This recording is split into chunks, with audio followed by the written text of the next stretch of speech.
La tempête ne prévient pas, elle tombe simplement sur toi avec toute sa fureur. Le vent rugit, les tonnerres secouent la terre et la pluie frappe sans pitié. Tu ne peux pas l'arrêter, tu ne peux pas négocier avec elle, mais tu peux décider si elle te brisera ou si tu apprendras à marcher sous sa fureur avec la tête haute. C'est ça la vie. Critique, douleur, trahison et perte. Elles arrivent sans permission et mettent à l'épreuve ce que tu es vraiment. La différence entre ceux qui sombrent et ceux qui se relèvent n'est pas à l'extérieur. Elle réside dans la force intérieure que tu construis en silence. Le stoïcisme n'est pas de la poésie pour paraître profond, c'est un outil de combat. Marc Aurèle l'a soutenu alors qu'il gouvernait un empire en guerre, Épictète l'a appliqué en portant les chaînes de l'esclavage, et Sénèque l'a pratiqué entouré d'intrigues et de corruption. Ils ont compris que l'extérieur ne se contrôle pas, mais l'intérieur se maîtrise. Et cette maîtrise change tout. Cette vidéo ne vient pas pour adoucir ta vie avec des phrases de calendrier. Ici, tu vas trouver des leçons que tu peux pratiquer dès aujourd'hui.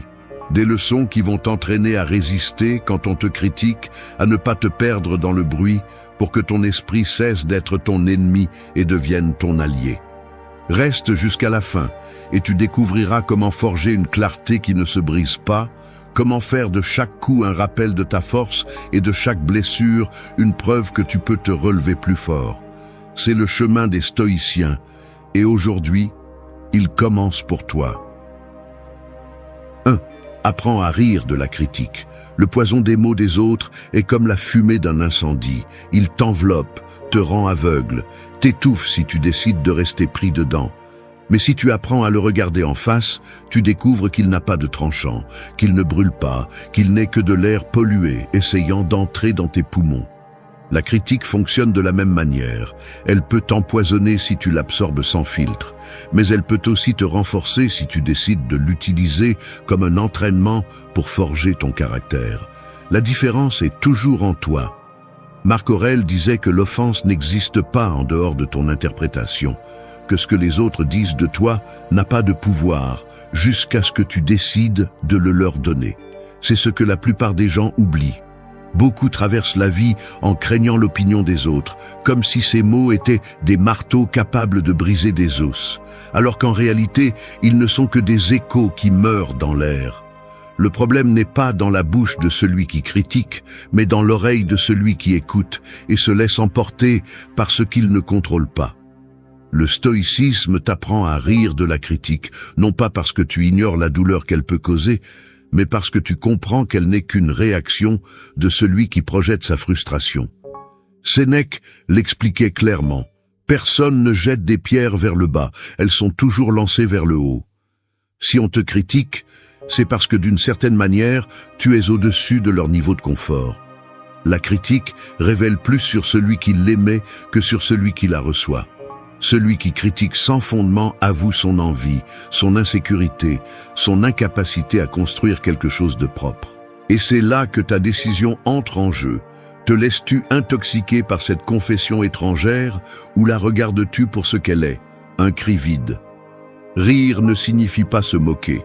Cela signifie ne pas prendre au sérieux ce qui ne mérite pas ton énergie. Cela signifie lâcher la charge invisible que d'autres essaient de te mettre sur les épaules. Quand quelqu'un te pointe du doigt, tu as deux options. Te sentir accusé et réagir avec colère, ou sourire sereinement et te rappeler qu'un doigt pointé n'a pas plus de force que celle que tu lui donnes. Épictète enseignait que si quelqu'un dit que tu es un âne et que tu ne l'es pas, il n'y a pas de sens à te mettre en colère. Et si tu l'es, il n'y a pas non plus de raison de t'offenser car la vérité n'a pas besoin de défense. L'important est que tu comprennes que la critique est inévitable. Si tu agis, on critiquera. Si tu n'agis pas, on critiquera quand même. Alors, la solution n'est pas de taire ta vie pour éviter d'être jugé, mais de continuer à agir avec fermeté tout en apprenant à faire glisser leur voix comme la pluie sur une pierre. La pluie mouille, dérange, mais ne change jamais l'essence de la roche. Ton caractère doit être cette roche. Apprendre à rire de la critique est, au fond, un acte de liberté. C'est enlever au monde le pouvoir de dicter ta valeur. c'est décider que ta vie n'est pas régie par les applaudissements ni arrêtée par les huées. C'est savoir que ta mission, ton intégrité et ton chemin sont au-dessus de ce que les autres veulent penser. Quand tu y arrives, la critique cesse d'être une arme contre toi et devient le signe que tu avances. Personne ne jette de pierre à un arbre sec, seulement à celui qui donne des fruits. Alors, la prochaine fois que quelqu'un essaie de te réduire avec des mots, ne tombe pas dans le jeu de l'offense. Respire, observe et souris. Ce sourire est ta victoire silencieuse, car il révèle que tu as compris l'essentiel. La critique n'est pas un ennemi que tu dois vaincre, c'est une fumée qui se dissipe dès que tu arrêtes de la respirer. 2. Vis le rôle que tu as choisi avec intégrité. Un acteur qui monte sur scène sans connaître son rôle finit par se perdre, improvisant des phrases incohérentes et confondant le public. Il en va de même dans la vie lorsque tu décides de vivre sans clarté, en assumant des rôles qui ne te correspondent pas ou en prétendant être quelqu'un que tu n'es pas. Au final, la représentation devient un désastre car il n'y a pas de cohérence entre ce que tu dis et ce que tu fais. Le stoïcisme enseigne que chacun a un rôle dans l'existence, un lieu qui se construit avec responsabilité, discipline et intégrité, et que la véritable force réside dans le fait de le représenter fidèlement, et non de changer de masque selon l'occasion. Marc Aurèle rappelait que nous faisons partie d'un tout, et que l'important est de remplir la tâche qui nous incombe, sans nous comparer à celle des autres. Le problème est que beaucoup cherchent à briller dans des rôles qui ne sont pas les leurs, forçant une vie qui ne correspond pas à leurs valeurs, juste pour satisfaire des attentes extérieures. Ils perdent ainsi leur authenticité, se transformant en personnages vides, qui vivent pour plaire au public et non pour honorer leur propre nature. Vivre le rôle que tu as choisi avec intégrité signifie accepter qui tu es, comprendre où tu en es, et accomplir ta fonction avec le plus grand excellence possible, sans avoir besoin d'imiter qui que ce soit. Sénèque avertissait que le pire qu'une personne puisse faire est de gaspiller son temps à poursuivre des chemins qui ne lui appartiennent pas. Et il avait raison, car lorsque tu te dévies du rôle que tu as réellement choisi pour toi, tu entres dans une bataille constante contre l'insatisfaction. Rien de ce que tu accomplis ne te comblera, car ce n'est pas le fruit de ton essence, mais de ton désir de plaire.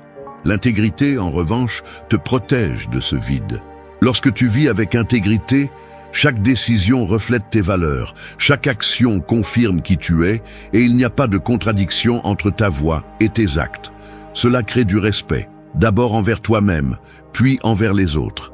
Épictète enseignait que tu ne peux pas contrôler tout ce qui t'arrive, mais tu peux décider comment agir dans le rôle que la vie te donne. Si tu es père, fais-le avec fermeté et exemple. Si tu es travailleur, fais-le avec discipline et honneur. Si tu choisis d'être un leader, dirige avec justice et courage. Peu importe le rôle, ce qui le rend précieux, c'est l'intégrité avec laquelle tu l'exerces. La vie n'a pas besoin que nous soyons tous des empereurs ou des philosophes. Elle a besoin que chacun fasse sa part sans se trahir lui-même. Le manque d'intégrité est comme une fissure dans un récipient d'eau. Peu importe combien tu le remplis, il perdra toujours son contenu. De la même manière, quelqu'un qui prétend à un rôle qui ne lui correspond pas finira épuisé, vide, sans force intérieure. C'est pourquoi l'essentiel n'est pas d'occuper la place que les autres attendent, mais la place que tu choisis, et de la défendre avec cohérence. Cela te donne une stabilité que personne ne peut te prendre. Vivre le rôle que tu as choisi avec intégrité, c'est vivre avec dignité. Cela signifie que ta parole a de la valeur parce qu'elle est soutenue par tes actes. Cela signifie que tu n'as pas besoin de masque ni de discours élaborés, car ta vie parle pour toi. Et lorsque quelqu'un voit une cohérence entre ce que tu dis et ce que tu fais, il comprend que tu es quelqu'un en qui on peut avoir confiance. Cette confiance ne s'achète pas, elle se gagne avec une intégrité quotidienne. Alors, choisis ton rôle et représente-le avec force. Ne sois pas un acteur perdu qui change de vidéo à chaque fois que le public change. Sois quelqu'un dont la vie entière est la scène où l'intégrité devient la meilleure œuvre jamais représentée. 3. Maîtrise ton esprit avant qu'il ne te maîtrise. Un cheval emballé peut entraîner son cavalier jusqu'à le broyer contre les rochers. C'est ainsi que fonctionne l'esprit lorsque tu ne le contrôles pas. Une pensée mal dirigée, une émotion incontrôlée, une idée répétée sans questionnement, deviennent cette bête qui te traîne sans pitié vers le chaos. Le stoïcisme enseigne que l'esprit doit être entraîné comme on entraîne un cheval sauvage, avec fermeté, patience et discipline. Car si tu ne parviens pas à le maîtriser, il finira par gouverner chaque aspect de ta vie. Marc Aurèle écrivait dans ses méditations que la qualité de ta vie dépend de la qualité de tes pensées. Il ne parlait pas de manière poétique, il parlait d'une vérité brutale. Si ton esprit est un champ plein de mauvaises herbes, ta vie reflètera la confusion et le désordre. Si ton esprit est cultivé avec discipline, ta vie sera remplie de clarté et de but. La bataille la plus difficile n'est pas à l'extérieur, elle est dans ce flux constant d'idées, de jugements et d'émotions qui courent en toi. Et la plupart des gens perdent cette bataille parce qu'ils ne prennent jamais le temps d'entraîner leur esprit. Ils se contentent de réagir à tout ce qu'ils pensent, comme si chaque pensée était une vérité. Épictète disait que ce ne sont pas les choses qui nous perturbent, mais les opinions que nous avons sur elles. L'esprit sans contrôle invente des monstres à chaque coin de rue, fabrique des peurs là où il n'y a pas de danger et multiplie la douleur en se remémorant encore et encore ce qui est déjà passé. Cette répétition mentale est une torture qui te piège dans un cercle de souffrance. La maîtrise de l'esprit consiste à apprendre à arrêter ce cycle, à reconnaître qu'une pensée n'est pas un ordre. C'est juste une étincelle que tu décides d'alimenter ou de laisser mourir. Sénèque enseignait que celui qui se tourmente pour ce qui n'est pas encore arrivé souffre plus qu'il ne le faut. Et combien il avait raison. L'esprit incontrôlé anticipe les problèmes, construit des scénarios d'échecs, nourrit l'anxiété et affaiblit ta volonté avant même que la vie ne t'ait mise à l'épreuve. L'entraînement stoïcien te rappelle que le futur n'existe pas au-delà de ton imagination et que le seul terrain où tu peux agir avec force est le présent. Si tu parviens à centrer ton esprit ici et maintenant, tu cesses d'être entraîné par des illusions qui ne se produisent jamais. Maîtriser ton esprit ne signifie pas ne pas ressentir ou ne pas penser. Cela signifie choisir quelles pensées méritent ton attention et lesquelles tu dois laisser partir. C'est comme être à une porte en surveillant qui entre et qui ne le fait pas. Si tu laisses entrer n'importe qui, ta maison sera pleine de voleurs et de parasites. Si tu surveilles fermement, seules resteront ces pensées qui construisent, qui renforcent, qui te font avancer. C'est ton pouvoir. Décider ce que tu permets de rester dans ton esprit. N'oublie pas que celui qui ne maîtrise pas son esprit finit par en être l'esclave. Esclave de la colère qui le fait réagir avec violence, esclave de la tristesse qui le paralyse, esclave de la peur qui l'enchaîne. Mais celui qui apprend à entraîner son esprit atteint une liberté que personne ne peut lui enlever. Car même si le monde est un chaos, son intérieur reste ferme, comme un capitaine qui maintient le cap même au milieu de la tempête. Maîtrise ton esprit avant qu'il ne te maîtrise. Fais de tes pensées tes soldats et non tes bourreaux. Fais-en ton allié, car sinon, elle deviendra ta geôlière. C'est là la véritable bataille stoïcienne, gagner la guerre en toi pour qu'aucune force extérieure ne puisse te vaincre. 4. Reconnais les ressources que tu as déjà en toi. L'assoiffé qui marche dans le désert peut passer des jours à chercher le salut à l'horizon, ignorant que juste sous ses pieds, à quelques mètres de profondeur, il y a de l'eau cachée. Cette image reflète ce qui se passe avec ceux qui vivent en attendant que la vie leur donne quelque chose de plus pour se sentir complets, alors qu'en réalité, la source de ce dont ils ont besoin est déjà en eux. L'erreur est de toujours regarder à l'extérieur, en croyant que la force viendra du matériel, de l'approbation ou de la chance, au lieu de comprendre que la véritable richesse a toujours été à l'intérieur. Marc Aurèle l'a bien dit, « Tout ce qui est nécessaire pour vivre avec vertu se trouve en toi. La justice, la sagesse, le courage, la tempérance ne sont pas des cadeaux du monde, ni des faveurs que d'autres accordent. Ce sont des capacités qui se réveillent avec une pratique constante. Chercher à l'extérieur ce que tu as déjà à l'intérieur est la cause de l'insatisfaction éternelle. Tu crois que tu seras fort quand tu auras plus d'argent, plus de reconnaissance, plus de pouvoir. Mais même si tu l'obtiens, tu continueras à ressentir un vide, parce que l'extérieur ne garantit jamais la stabilité. Le véritable pilier de ta vie est à l'intérieur de toi, et tant que tu l'ignores, rien ne sera suffisant. Épictète enseignait que la véritable pauvreté n'est pas le manque de biens, mais la dépendance à ceux-ci pour se sentir en sécurité. Cette dépendance est une chaîne qui asservit, parce que chaque jour, tu vis dans la peur de perdre ce qui te soutient. En revanche, celui qui reconnaît ses ressources internes est libre, parce qu'il sait que même si tout s'effondre autour de lui, il aura toujours la capacité de penser clairement, de résister fermement et d'agir avec courage. Ce pouvoir ne peut être arraché car il appartient à ton essence. Sénèque avertissait que le plus grand malheur est de mépriser ce que tu possèdes déjà, tout en poursuivant ce qui n'est pas entre tes mains. Combien de fois les gens reportent leurs décisions en attendant l'outil parfait, le moment idéal, la circonstance exacte. La vie ne récompense pas ceux qui attendent, elle récompense ceux qui utilisent ce qu'ils ont. Le guerrier ne se définit pas par l'épée la plus brillante, mais par la capacité de se battre même avec la lame la plus usée. Il en va de même pour toi. Tes talents, ta discipline, ton caractère sont des armes endormies qui ne nécessitent que ta décision pour se réveiller. Reconnaître tes ressources internes ne signifie pas le conformisme. Au contraire, cela signifie commencer à agir à partir de ce qui est déjà présent, pour le renforcer jusqu'à le rendre inébranlable.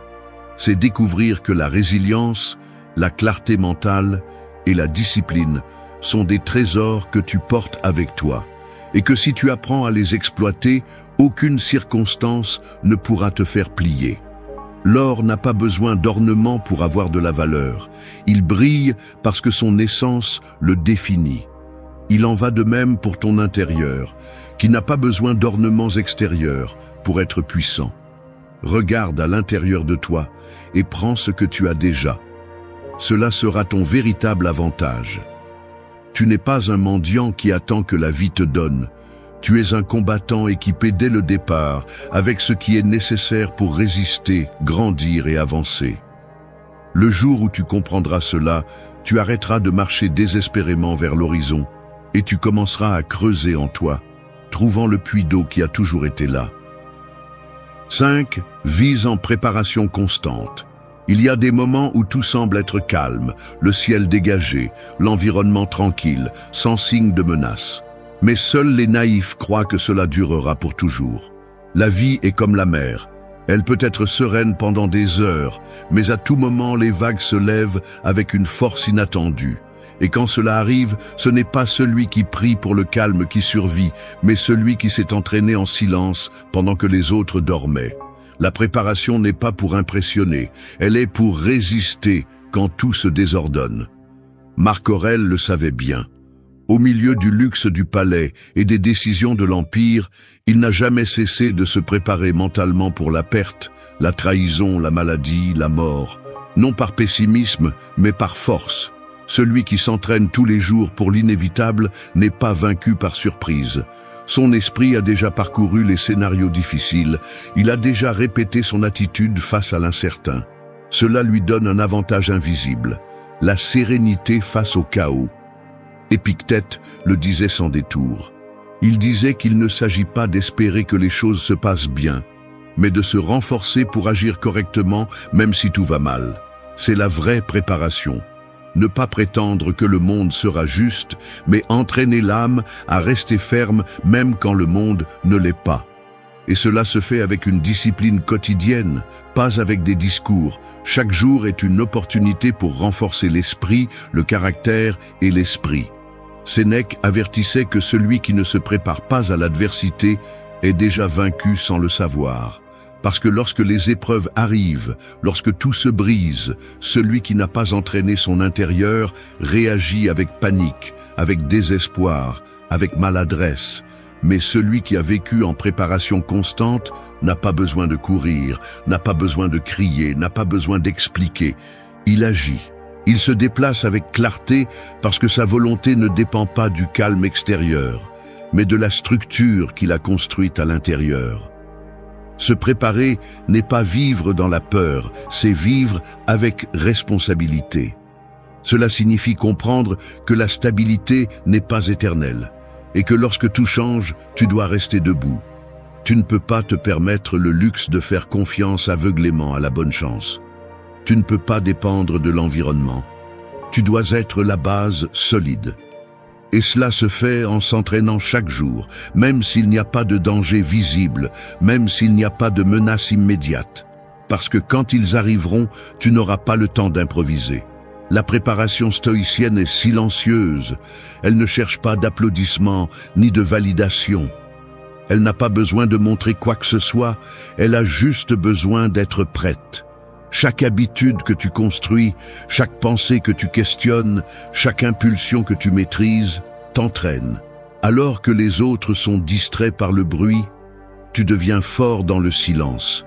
Cela te rend dangereux pour le chaos, parce qu'il ne peut pas te déplacer.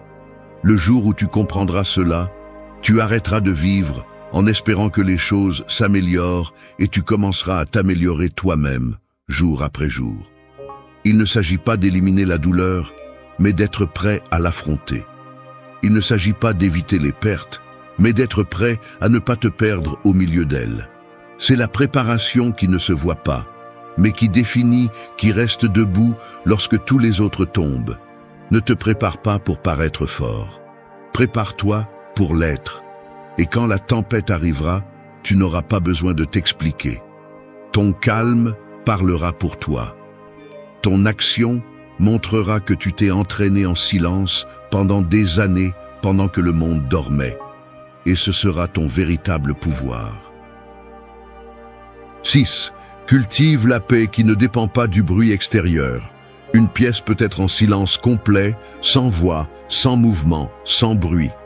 Mais si en toi règne le chaos, même si l'environnement est calme, tu vivras dans la tempête. Au contraire, tu peux être au milieu du tumulte, entouré de cris, d'exigences et de pression, et pourtant marcher sereinement, sans que rien ne t'agite de l'intérieur. C'est la différence entre chercher la paix à l'extérieur et la cultiver de l'intérieur. La première se brise avec le moindre imprévu. La seconde reste intacte, même au milieu du feu. Marc Aurèle a fait face à des trahisons, des guerres, des fléaux et des décisions qui pouvaient détruire des empires. Pourtant, il ne cherchait pas la paix dans le trône ou le contrôle.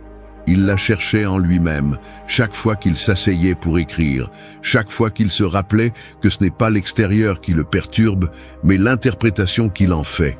Il a compris que le bruit n'est pas le véritable ennemi.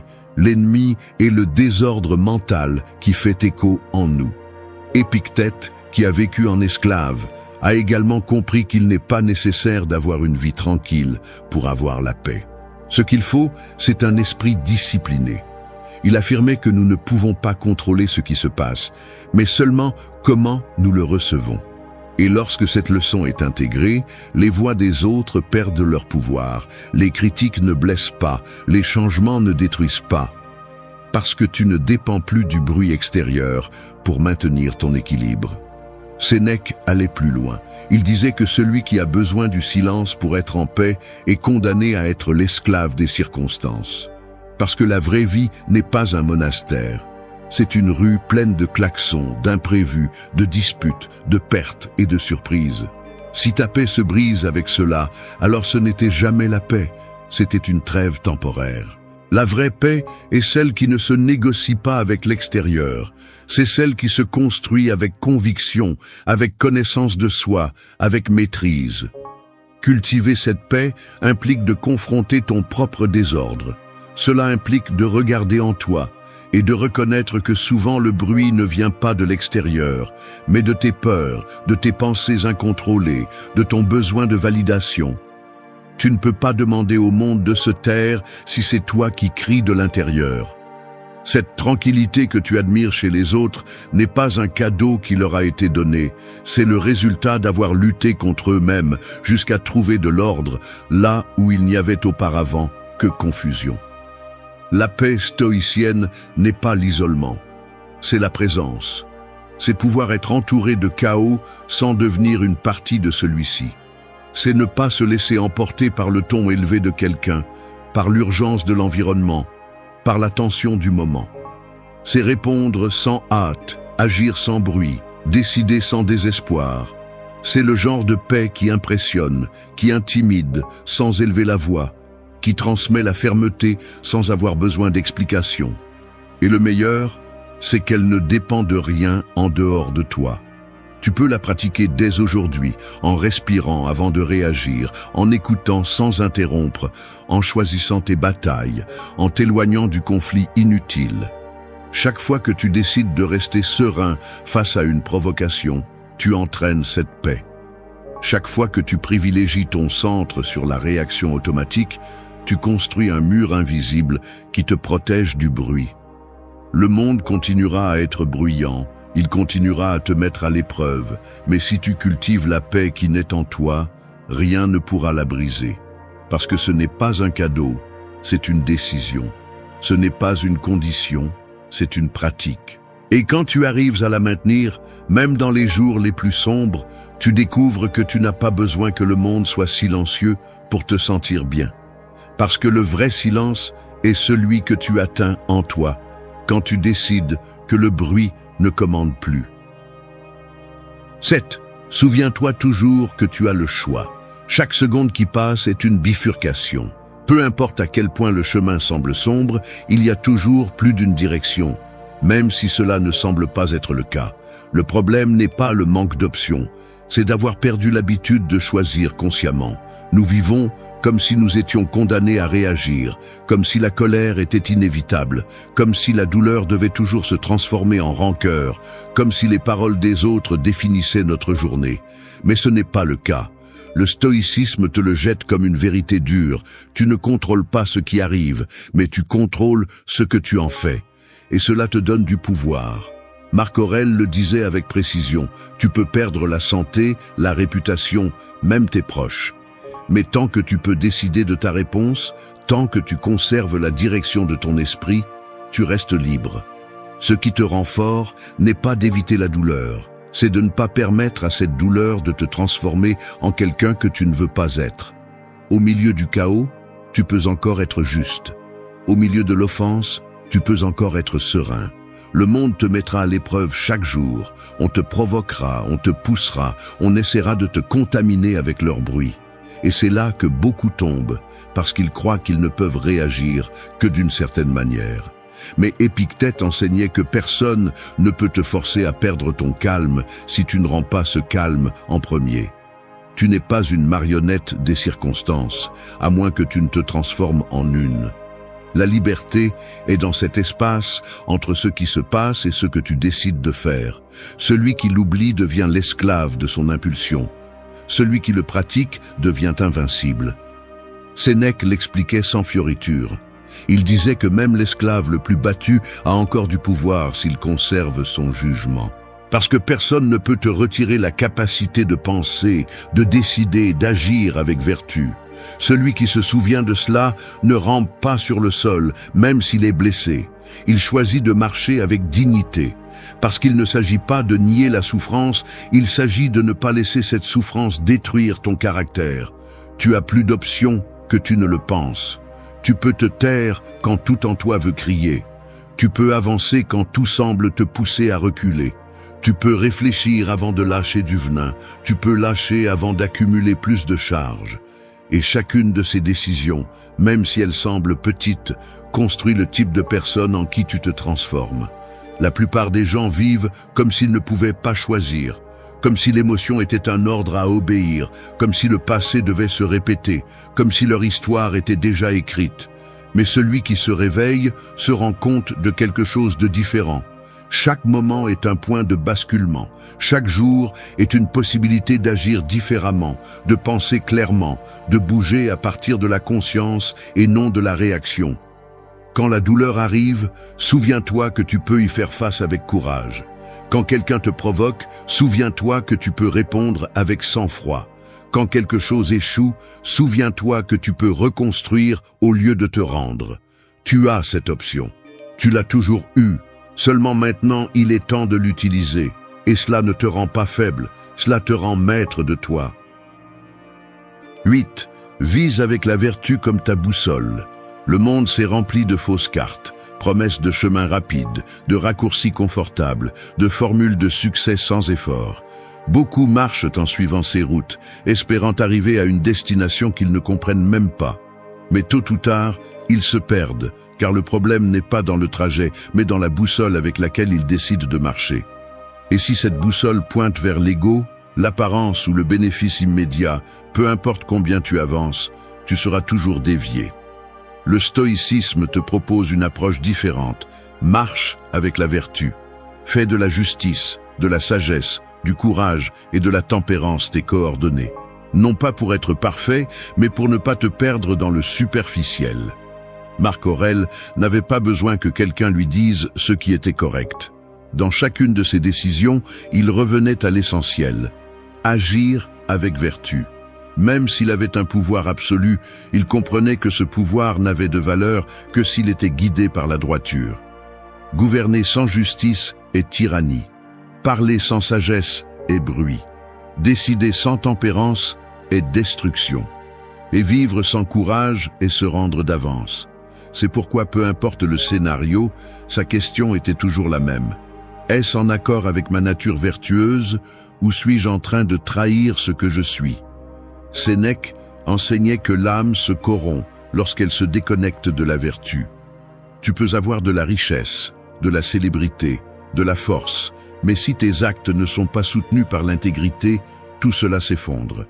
L'extérieur peut impressionner, mais il ne donne pas de direction. C'est comme naviguer avec un ciel nuageux et sans étoiles. Tu bouges, mais tu ne sais pas vers où. La vertu, en revanche, est le nord qui ne change pas. Même dans l'obscurité, elle reste là. Elle te ramène au centre lorsque tu t'es égaré. Épictète ne le disait pas doucement. Il affirmait que l'homme vertueux est le seul véritablement libre, parce qu'il ne vit pas soumis à la peur, ni au désir excessif, ni au jugement des autres. Sa vie ne dépend pas des conditions, mais de la fermeté de son caractère. La vertu ne s'adapte pas à l'environnement, elle reste même quand personne ne la regarde. C'est pourquoi elle est si puissante. Parce qu'elle ne se négocie pas, elle ne s'achète pas, elle ne se vend pas, elle se choisit. Vivre avec vertu ne signifie pas vivre avec rigidité, mais avec direction. C'est savoir dire non, même si cela te coûte. C'est rester ferme, même si tu es seul. C'est agir avec justice, même quand personne ne te récompense pour cela. La vertu ne cherche pas les applaudissements, elle cherche la cohérence. Et dans un monde où tout le monde court après la facilité, celui qui agit avec des principes se démarque sans avoir besoin de crier. Pose-toi cette question chaque jour. Ce que je fais reflète-t-il le genre de personne que je veux être? Ce que je pense, ce que je dis, ce que je permets, est-ce en accord avec le type de vie que je veux construire? C'est la façon pratique de vivre avec la vertu. Ce n'est pas une philosophie abstraite, c'est une pratique constante, une boussole intérieure qui te rappelle ta direction, même quand tout autour de toi est confus. Quand tu fais de la vertu ton guide, tu deviens solide. L'échec ne te brise pas, la critique ne te désoriente pas, le succès ne te corrompt pas. Parce que tu ne marches pas vers l'approbation des autres, tu marches vers une version de toi qui mérite le respect. C'est l'objectif qui en vaut la peine, pas les applaudissements, pas le confort, pas le résultat immédiat, mais pouvoir te regarder dans le miroir sans détour ni excuse, sachant que chaque pas a été fait avec conviction. Ne suis pas des cartes étrangères, ne poursuis pas des objectifs sans boussole, décide aujourd'hui de vivre avec vertu. Et même si le chemin est plus difficile, ce sera le seul qui vaudra vraiment la peine. Parce qu'il ne s'agit pas seulement d'arriver, il s'agit de qui tu deviens en chemin.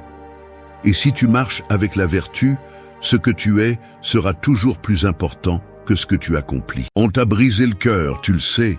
Une personne spéciale t'a marqué, t'a blessé d'une manière que tu croyais impossible. La douleur est réelle, elle est palpable, et dans ces moments, tout semble perdu. Mais ce que tu dois comprendre maintenant, c'est que cette douleur, aussi accablante soit-elle, ne te définit pas.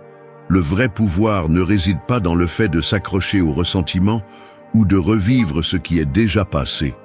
Le vrai pouvoir réside dans ce que tu choisis de faire avec ce que tu ressens. C'est le moment de transformer cette blessure en force, de te reconstruire de l'intérieur. Il ne s'agit pas de chercher la vengeance ou de rester coincé dans le passé.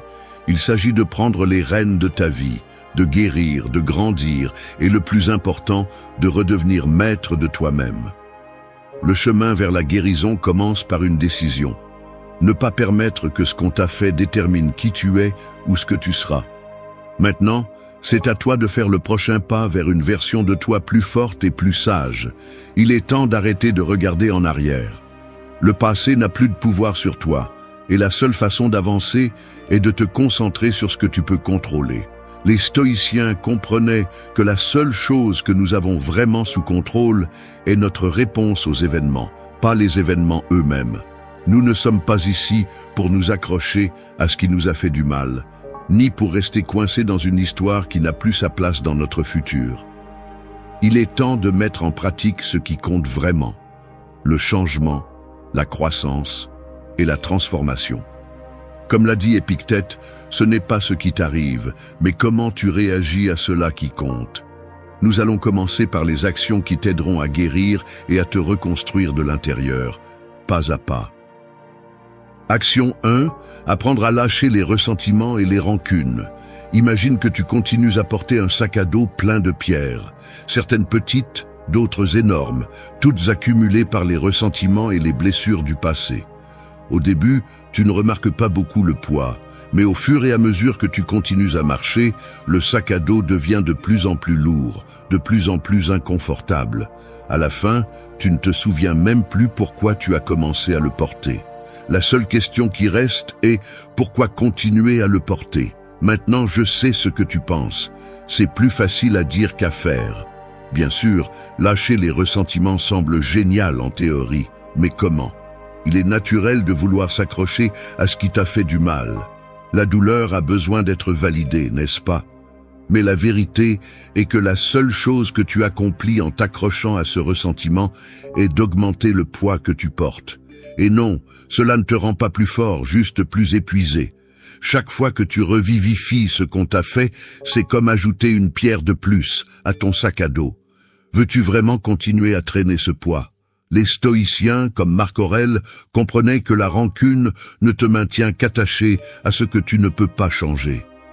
Au lieu de rester coincé dans un cycle de colère, ils nous rappelaient que la vraie liberté réside dans ce que nous décidons de lâcher. Le ressentiment ne te rend pas plus sage ni plus fort, juste plus lourd. Et tant que tu continues à porter ce sac à dos, tu te perdras sur le chemin de ta propre croissance. La liberté n'est pas dans la lutte contre ce qu'on t'a fait, mais dans l'arrêt de la lutte contre le passé et la concentration sur le présent. Le ressentiment est un fardeau émotionnel qui épuise, qui consomme ton énergie et t'empêche d'avancer. En le gardant, tu permets au passé de contrôler ton présent et ton avenir. C'est comme rester coincé dans un vieux film, un film que tu ne peux plus changer, mais que tu continues à rejouer encore et encore. Et pendant que ce film continue à tourner, tu perds l'opportunité d'écrire un nouveau scénario pour ta vie. Veux-tu vraiment être prisonnier de cette histoire ? Lâche ce sac à dos. Lâche ce ressentiment. Non pas parce que ce qui s'est passé n'était pas important, mais parce que ce qui compte vraiment maintenant, c'est ta paix. Le ressentiment ne te rend pas plus sage ni plus fort, il te rend plus lourd. Tant que tu continues à porter cette douleur, tu empêches ce qui est à venir d'entrer dans ta vie. Le véritable pouvoir n'est pas de rester coincé dans ce que tu ne peux pas contrôler, mais de choisir de te libérer de ce qui ne te sert plus. Souviens-toi, La seule chose que tu contrôles maintenant, c'est comment tu décides d'avancer. Souviens-toi, le pardon ne signifie pas oublier ce qui s'est passé, ni justifier le mal qu'on t'a fait. Cela signifie te libérer. C'est une décision que tu prends pour toi-même. Au lieu de continuer à permettre que les ressentiments te définissent, décide qu'ils ne seront plus qu'un chapitre de ton histoire, pas l'histoire complète. Lâche le sac à dos, libère-toi et ouvre la voie à une vie plus légère, plus libre et surtout plus épanouissante. Action 2. Développer une mentalité de croissance. Imagine-toi devant un mur géant. Au début, il semble impénétrable, comme s'il n'y avait aucun moyen de le surmonter. Il est tentant de rester là, à regarder le mur, à penser qu'il n'y a pas d'issue. Mais ce qui se passe vraiment, c'est que ce mur n'est pas un obstacle, mais une opportunité de croître. Le défi n'est pas le mur en lui-même, mais la façon dont tu choisis de réagir à lui. Les stoïciens comprenaient que les difficultés ne sont pas quelque chose que nous devons éviter, mais quelque chose que nous devons accepter. Comme l'a dit Épictète, ce n'est pas ce qui t'arrive, mais comment tu réagis à cela qui compte. Chaque difficulté, chaque obstacle est une opportunité déguisée. C'est l'opportunité d'apprendre quelque chose de nouveau, d'élargir notre esprit, de forger une résilience que nous n'avions pas auparavant. La clé est de changer notre perspective et de voir le défi comme une opportunité d'amélioration et non comme une barrière insurmontable. Une mentalité de croissance n'est pas simplement un concept positif, c'est une façon de voir le monde. C'est comprendre que la douleur et les échecs ne sont pas des échecs, mais des leçons. Chaque fois que tu tombes, tu as la possibilité de te relever plus fort. Les personnes qui ont cette mentalité ne se limitent pas à ce qu'elles savent déjà, mais cherchent activement de nouvelles façons de s'améliorer. Au lieu de se rendre face à l'adversité, elles se concentrent sur la façon de la transformer en une plateforme pour leur évolution. Il est vrai que les choses ne se passeront pas toujours comme tu l'espérais. Parfois, le chemin sera difficile, mais chaque pas, même ceux qui semblent être des erreurs, sont des pas en avant. La mentalité de croissance te permet de comprendre que chaque tentative ratée est une leçon, pas une défaite. Au lieu de laisser les chutes te définir, tu les utilises pour construire une version plus forte de toi-même. Rappelle-toi que la croissance n'est pas seulement le résultat du succès, c'est le processus lui-même.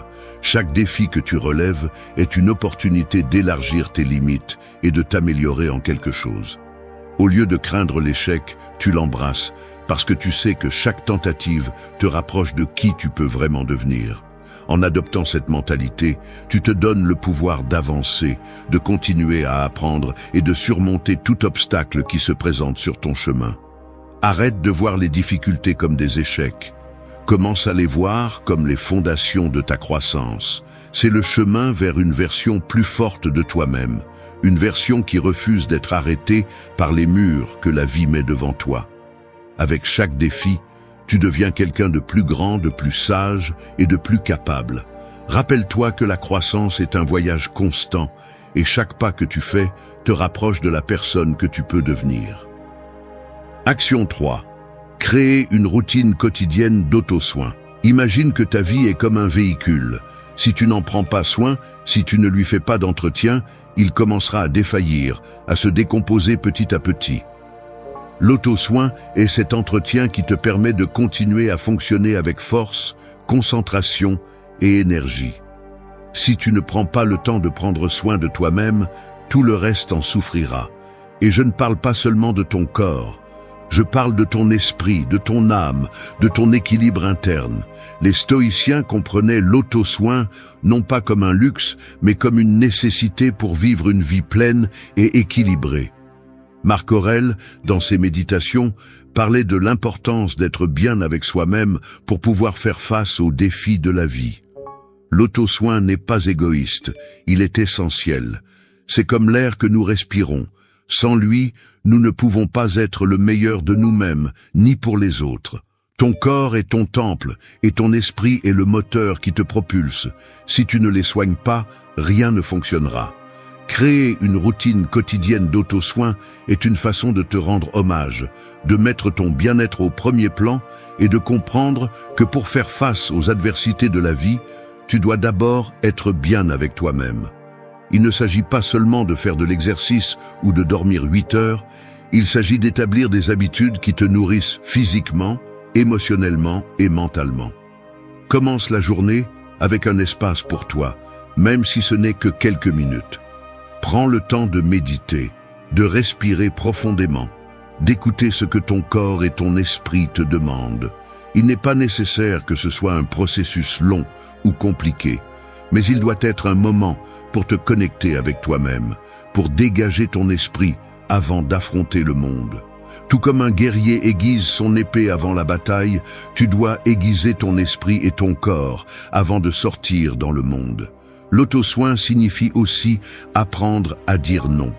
Non aux activités qui t'épuisent, non aux relations qui te drainent, non aux engagements qui te laissent sans énergie.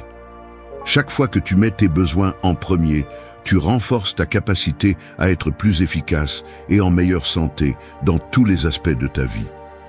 L'auto-soin n'est pas seulement un acte physique, c'est un acte mental et émotionnel. Prends du temps pour l'introspection, pour réfléchir à tes émotions et pensées, sans jugement, juste en observant. Rappelle-toi, la vie ne sera pas toujours facile.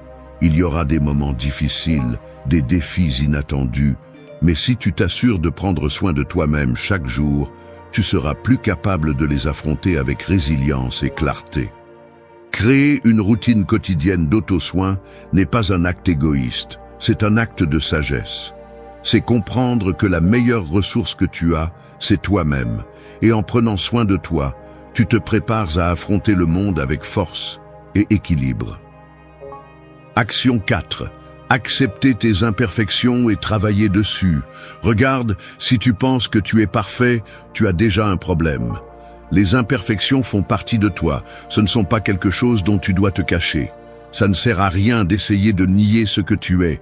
La douleur de la rupture, les erreurs que tu as commises, les cicatrices qui restent, tout cela fait partie de ton histoire. Accepte que tu n'es pas parfait et que tu ne le seras jamais. Et c'est bien. Si tu ne fais pas face à tes défauts, si tu continues à te mentir à toi-même, tu vas rester coincé dans un cycle d'auto-tromperie et de regrets. Les stoïciens comme Marc Aurèle le savaient. Ils comprenaient que la vie n'était pas une question d'atteindre une perfection inatteignable, mais de reconnaître et d'améliorer nos imperfections. La véritable force ne réside pas dans la fuite de ce que nous n'aimons pas en nous-mêmes, mais dans la confrontation courageuse. Accepter tes imperfections n'est pas une reddition, c'est être réaliste et comprendre que ton pouvoir réside dans ce que tu fais avec elles. La perfection ne te rendra pas plus fort, elle te rendra faible parce qu'elle te rend vulnérable à la frustration lorsque tu échoues inévitablement. Voici la vérité. Tu ne peux pas changer ce que tu as déjà fait, mais tu peux changer comment tu agis maintenant. Il n'y a pas de temps pour les regrets. Il n'y a pas de place pour la culpabilité. Chaque fois que tu restes coincé à regarder tes échecs, tu perds du temps. Et le temps n'attend personne. Alors, arrête de te plaindre. Accepte tes imperfections, non pas comme des excuses, mais comme du carburant. Tu as échoué? Parfait. Cela te rendra plus fort si tu arrêtes de te victimiser. Ce qu'on t'a fait ne définit pas qui tu es, mais comment tu décides de te relever de tout cela, ça te définit. Il n'y a rien de mal à être humain. Le problème est de rester coincé dans la victimisation. Si tu n'acceptes pas tes défauts, si tu n'es pas capable de voir ce que tu peux améliorer, tu resteras la même personne qui est restée coincée dans le passé. Et tu sais quoi? Cette version de toi ne te mènera nulle part.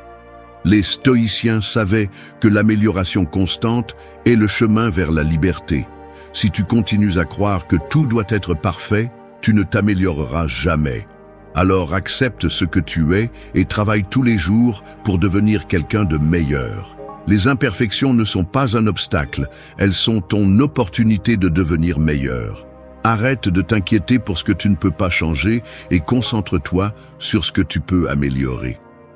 Qui es-tu aujourd'hui? C'est la question la plus importante. Si tu ne fais rien avec tes échecs, tu ne progresseras jamais. Mais si tu les acceptes, les affrontes et travailles dessus, tu seras imbattable. Action 5. Redéfinir qui tu es après la rupture. T'es-tu retrouvé à fixer le vide, te demandant qui tu es maintenant? Il est temps d'arrêter de te poser cette question. La rupture t'a laissé en miettes, mais cela ne te définit pas. Ne continue pas à traîner la même histoire de victime encore et encore. La seule personne qui a le pouvoir de redéfinir ta vie, c'est toi. Que vas-tu faire? Rester là à te lamenter. Crois-tu vraiment que cela va t'aider à avancer? Arrête de t'accrocher à l'idée de ce que tu étais avant la rupture. Cette personne n'existe plus. La douleur n'est pas une fin, c'est le début de quelque chose de nouveau. Ce n'est pas le moment de chercher du réconfort dans ce qui a été. C'est le moment de décider qui tu vas être maintenant. Ce qu'on t'a fait ne peut plus définir ton existence. Pourquoi continuer à te laisser détruire par leur absence? Le changement commence quand tu décides que tu ne seras plus le même qu'avant. Ce passé ne te sert plus. Il est temps de te réinventer. Les stoïciens l'ont parfaitement compris. Ce ne sont pas les événements qui nous définissent, mais notre réponse à ces événements. Marc Aurèle, dans ses méditations, nous disait que la vie ne concerne pas ce qui t'arrive, mais comment tu réagis à cela. La rupture ne te définit pas, ta réaction à celle-ci le fera. Lève-toi une fois pour toutes et prends le contrôle de ta vie. Si tu restes attaché à ce que tu as perdu, tu restes prisonnier d'un passé que tu ne peux plus changer. Il est temps que tu commences à écrire un nouveau chapitre. Es-tu prêt à être plus fort, plus sage, plus indépendant? Si tu continues à t'identifier à la souffrance, à l'absence de cette personne, tu te refuses le pouvoir de grandir. Chaque jour est une nouvelle opportunité d'être quelqu'un de différent, d'être quelqu'un de meilleur. La rupture t'a appris quelque chose, mais elle t'a donné une leçon que tu ne peux pas ignorer. Vas-tu l'ignorer? Ne reste pas coincé dans ce qui a été. Tu es plus que ça. Tu construis une nouvelle version de toi, une version qui sait ce qu'elle vaut, qui ne se laisse pas définir par les circonstances. Plus d'excuses, plus de lamentations. Tu n'es pas la personne qu'ils ont laissé être. Tu es la personne que tu décides d'être maintenant. C'est à ton tour de prendre les rênes. Redéfinis ta vie, définis ton futur. Ne continue pas à chercher qui tu étais, trouve qui tu peux devenir. Les cicatrices du passé ne sont que les fondations d'un futur beaucoup plus fort. Ne laisse pas la rupture te voler plus de temps. Redéfinis-toi maintenant, parce que personne d'autre ne le fera pour toi. Action 6. Accepter l'incertitude et apprendre à y évoluer avec elle. Essaies-tu de tout contrôler? Laisse-moi te dire quelque chose. La vie ne suit pas tes règles. L'incertitude fait partie du jeu. Et si tu ne t'acceptes pas dans ce chaos, tu resteras coincé, luttant contre quelque chose que tu ne peux pas contrôler. La rupture t'a secoué, je le sais, mais penser que les choses doivent parfaitement s'adapter à ta vie te maintient seulement prisonnier d'attentes irréalistes. L'incertitude est inévitable. Pourquoi continuer à lutter contre elle? Les stoïciens savaient que nous ne pouvons pas contrôler l'avenir. Épictète le disait clairement. Ce qui perturbe les hommes ne sont pas les événements, mais les jugements qu'ils portent sur eux. La vie est pleine d'incertitudes, de chemins non tracés, et la seule chose que nous pouvons contrôler est la manière dont nous choisissons de les naviguer. Rester coincé, avoir peur de l'avenir ou essayer de forger un chemin sans obstacle, non seulement c'est inutile, c'est une perte d'énergie. La clé n'est pas d'éliminer l'incertitude, elle est d'apprendre à évoluer avec elle. Arrête de résister à ce que tu ne peux pas prédire. Tu n'as pas besoin d'avoir toutes les réponses maintenant.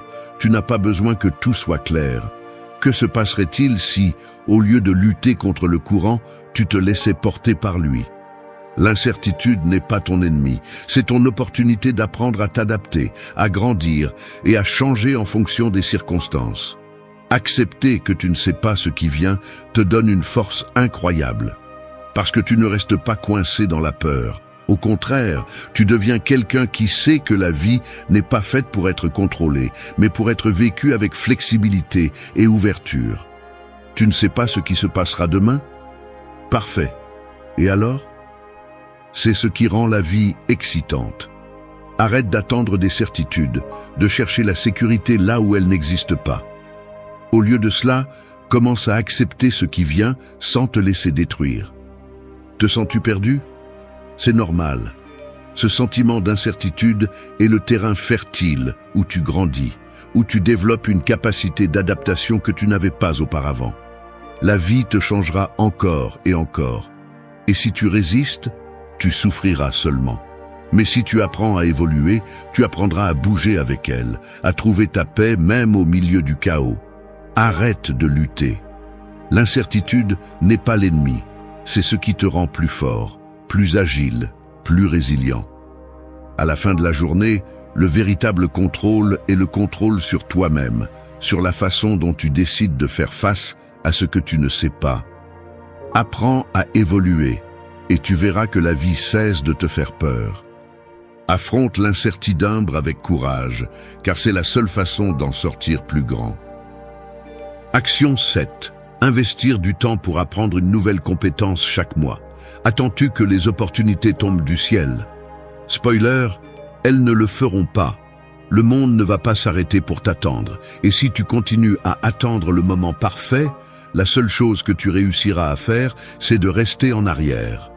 Il est temps d'arrêter de te plaindre de ce que tu n'as pas et de commencer à construire ce qui te manque. Comment?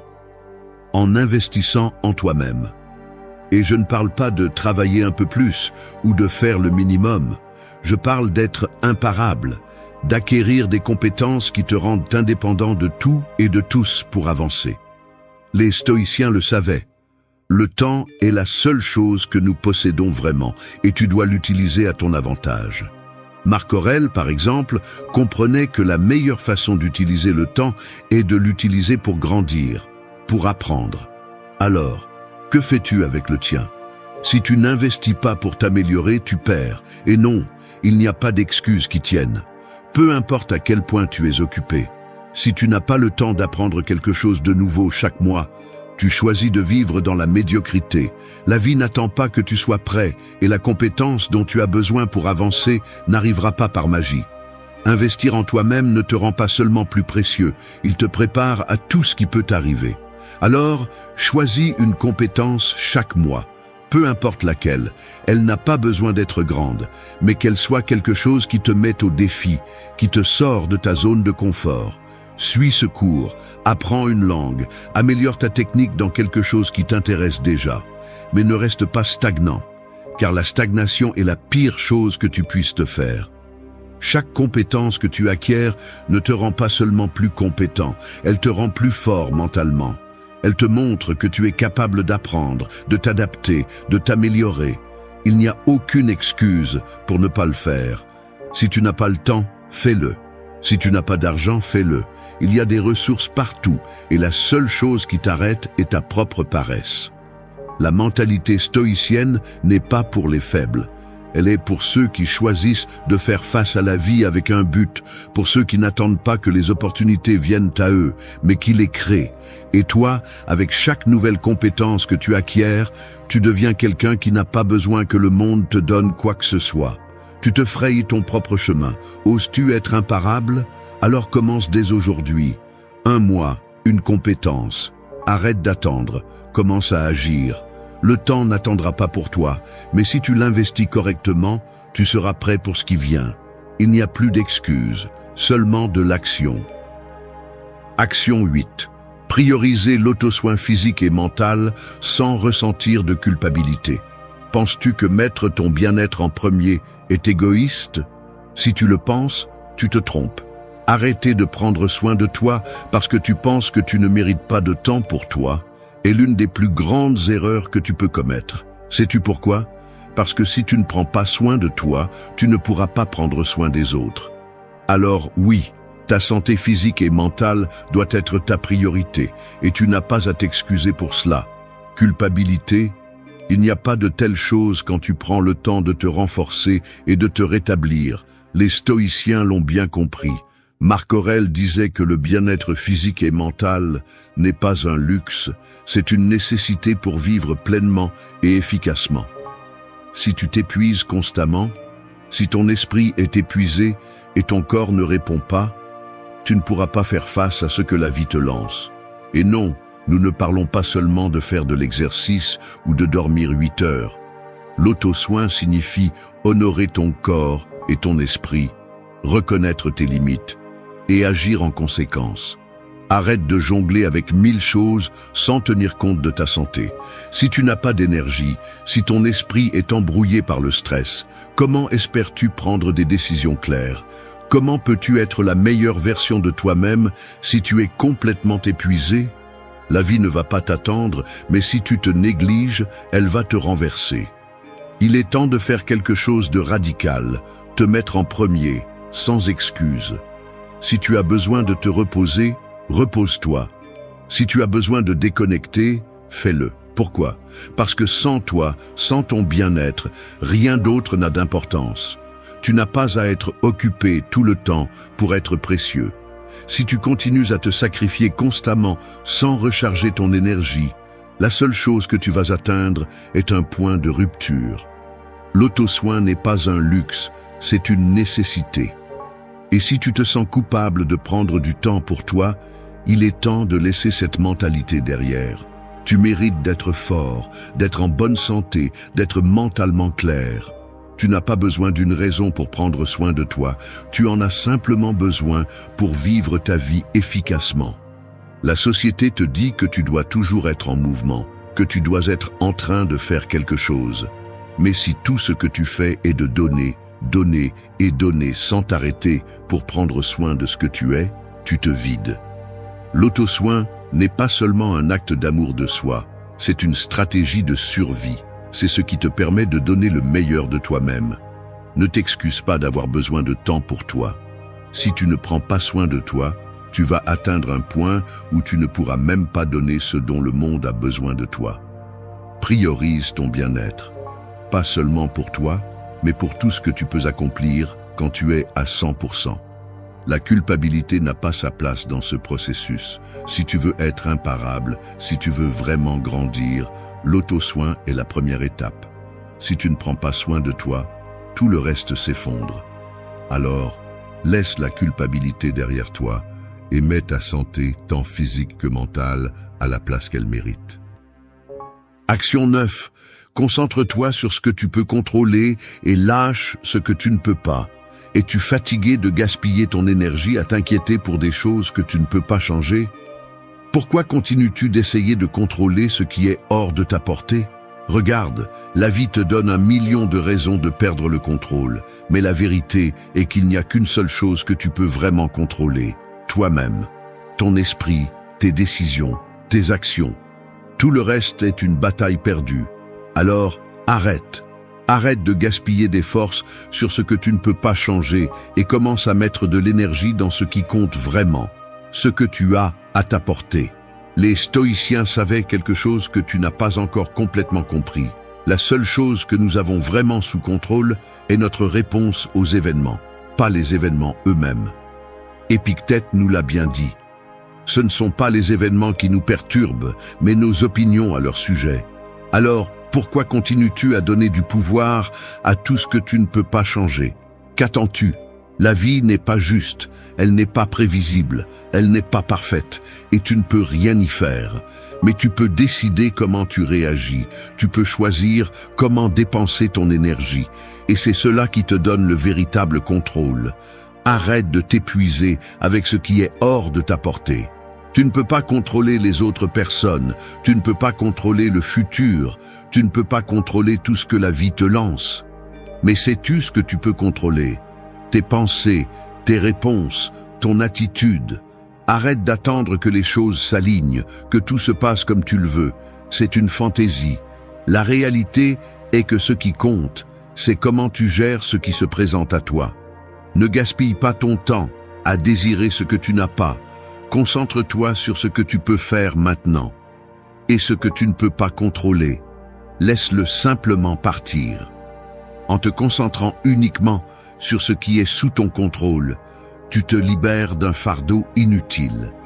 Le contrôle est pouvoir, et lorsque tu arrêtes d'essayer de gérer tout autour de toi, tu cesses d'être une victime des circonstances. Si tu ne peux pas changer quelque chose, ne continue pas à y penser.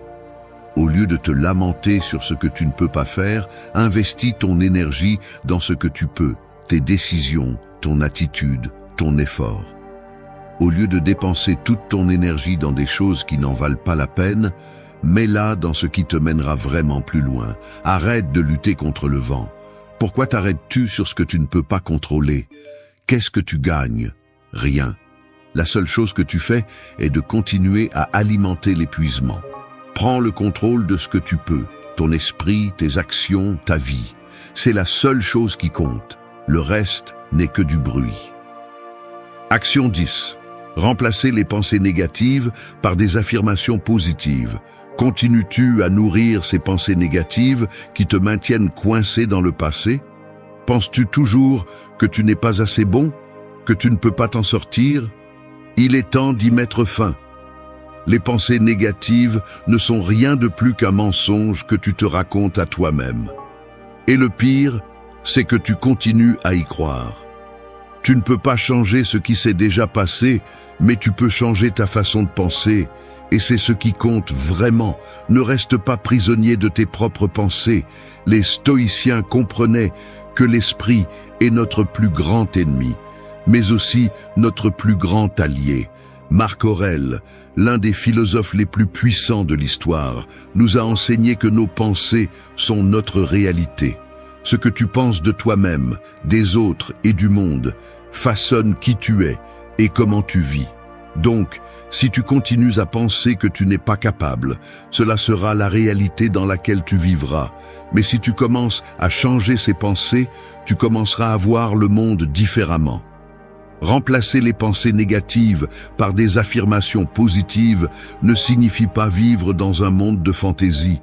Il ne s'agit pas d'ignorer la réalité, mais de prendre le contrôle de ton esprit. Tu ne peux pas contrôler ce qui t'arrive, mais tu peux contrôler ta réaction face à cela. Et ton esprit, tes pensées, sont la première chose que tu dois contrôler. Chaque fois que tu te surprends à penser négativement, arrête-toi. Respire et remplace cette pensée par quelque chose de positif, quelque chose qui te pousse en avant. Imagine ce qui se passerait si, au lieu de te dire « je ne peux pas », tu disais « je suis capable de surmonter cela ». Au lieu de penser « cela ne va pas marcher », dis « j'ai tout ce qu'il faut pour faire en sorte que cela fonctionne ». Les affirmations positives ne sont pas seulement des mots vides, elles sont un rappel constant de ta capacité à changer, de ton pouvoir à créer une vie meilleure. Chaque fois que tu répètes une affirmation positive, tu programmes ton esprit pour le succès. Il ne s'agit pas seulement de mots, il s'agit d'actions. Tu dois commencer à croire ce que tu dis. Les affirmations positives sont le premier pas pour prendre le contrôle de ton esprit et de ta vie. Elles sont la base sur laquelle tu construiras ton futur. Chaque pensée positive que tu remplaces par une négative est une victoire. Chaque affirmation positive te rapproche d'un pas de la personne que tu veux être. La négativité est un fardeau lourd. Qu'as-tu à gagner à le porter? Rien. Au lieu de rester coincé dans une mentalité de manque, remplace-la par des pensées d'abondance. Au lieu de penser que tout est contre toi, souviens-toi que tout est en ta faveur. Certains esprits deviennent des forteresses de pierre. Ils résistent aux tempêtes, ne se brisent pas avec le vent et ne s'ouvrent pas aux flatteries. D'autres, en revanche, finissent comme du papier mouillé. N'importe quel mot les froisse, n'importe quelle émotion les brise, n'importe quel problème les détruit. La différence ne réside pas dans ce qu'ils affrontent, mais dans ce qu'ils ont construit en eux. Personne ne naît fort. Mais chaque jour, soit tu t'entraînes, soit tu abandonnes. Soit tu te formes, soit tu te fragmentes. Et le monde ne va pas t'attendre. Il ne s'arrête pas parce que tu n'es pas prêt. La vie va te demander de la présence, de la clarté et du caractère. Si tu ne les as pas, quelqu'un d'autre décidera pour toi, pensera pour toi, t'entraînera dans son chaos. C'est la réalité que beaucoup évitent, mais que tu es sur le point d'affronter. Cette vidéo n'a pas été écrite pour te divertir. Elle a été faite pour te confronter. Parce que si tu ne gouvernes pas ton esprit, il te gouverne. Si tu ne construis pas de force intérieure, n'importe quel coup te désarme. Si tu ne te disciplines pas, tu seras l'esclave de tes émotions pour le reste de tes jours. Le stoïcisme n'est pas une philosophie lointaine, c'est un outil pratique. Et la psychologie moderne le soutient. Celui qui maîtrise son monde intérieur change son monde extérieur. Tu veux des résultats? Alors forge d'abord le caractère qui les soutient. Tu veux la paix? Arrête de la supplier à l'extérieur et commence à la fabriquer en toi. Ce chemin n'est ni confortable ni populaire, mais c'est le seul qui te rend vraiment libre. Et je ne parle pas de liberté superficielle, mais de celle qui se remarque quand tout va mal et que tu restes debout, en silence, mais ferme, blessé, mais en marche. Reste jusqu'à la fin. Non pas pour qu'on t'applaudisse, mais pour te transformer. Parce que ce n'est pas une motivation vide, c'est une déclaration de guerre à l'ancien toi. Et celui qui sortira de cette vidéo ne sera pas le même. Il sera plus conscient, plus fort, plus réel. 1. Sois maître de votre esprit, ou il sera maître de vous. Un esprit sans contrôle est comme une ville sans murs. N'importe qui entre, n'importe qui décide, n'importe qui détruit. Une pensée négative devient un sabotage. Un doute non surveillé vous entraîne. Une émotion mal dirigée vous fait dire des choses que vous ne pensez pas, prendre des décisions dont vous n'avez pas besoin et regretter des choses que vous ne pouvez pas inverser. Et le pire, c'est que tout cela se passe sans que vous vous en rendiez compte, parce que vous n'avez pas appris à vous gouverner. La plupart des gens pensent qu'ils pensent clairement, mais ce n'est pas le cas. Ils ne font que réagir à ce qu'ils voient, à ce qu'ils entendent, à ce qu'ils craignent. Il n'y a pas de filtre, pas de direction.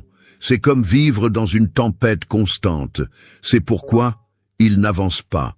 C'est pourquoi un mauvais commentaire les abat, une critique les paralyse, une émotion les rend esclaves. Parce qu'ils n'ont pas de système de défense mentale, ils n'ont pas entraîné leur dialogue interne. Et celui qui n'entraîne pas son esprit le perd. Le stoïcisme l'a clairement établi depuis des siècles. Vous ne pouvez pas contrôler ce qui se passe, mais vous pouvez contrôler comment vous interprétez ce qui se passe. Et cela change tout. Parce que lorsque vous contrôlez votre interprétation, vous contrôlez votre réponse. Et lorsque vous contrôlez votre réponse, vous créez votre destin. La psychologie moderne l'appelle métacognition, la capacité de penser à ce que vous pensez, d'observer vos schémas mentaux, de les questionner et de les modifier. C'est comme avoir accès au tableau de bord de votre vie. Chaque jour est un entraînement. Chaque pensée négative que vous affrontez, chaque impulsion que vous ne suivez pas, chaque réaction que vous transformez en une réponse intelligente est une répétition de plus qui renforce votre musculature mentale.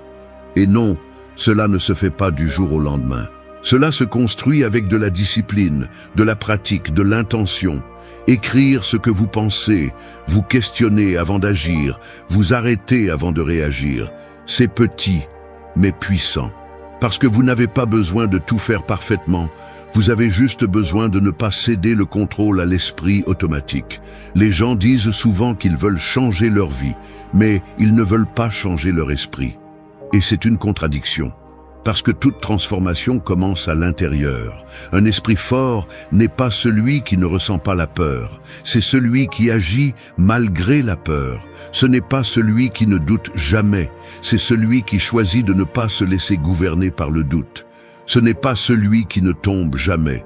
C'est celui qui se relève plus conscient, plus ferme, plus entraîné.